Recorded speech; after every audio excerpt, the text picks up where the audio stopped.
Yes, we were very happy to present this. In fact, it was presented not by myself, but one of our outstanding medical students, not something you see every day, delivering an oral presentation at one of the AML sessions yesterday, this Saturday.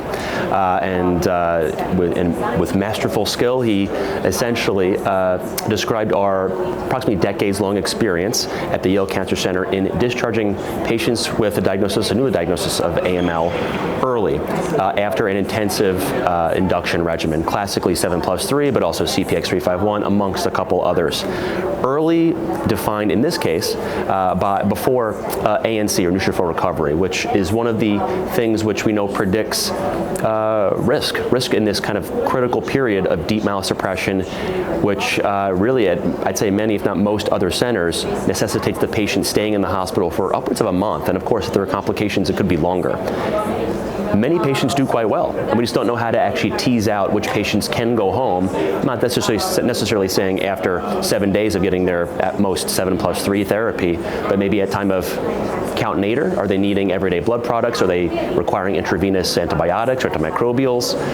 And of course, based on the distance from at least our center, this might also dictate which patients can safely get to urgent, if not emergent, centers of need that can deliver therapeutic antimicrobials if they encounter febrile neutropenia. So we were able to report on, I think it was 54 patients that were, based on these criteria, among a couple others, to be discharged early, which we define in this study just to kind of really hone in those patients who would be discharged early as an ANC less than 100. And in comparison to the counterparts that were discharged upon count recovery that really didn't satisfy these criteria, there were no differences in the rates of remission, composite remission, and of course overall survival, a very relevant, as we discussed before, relevant metric.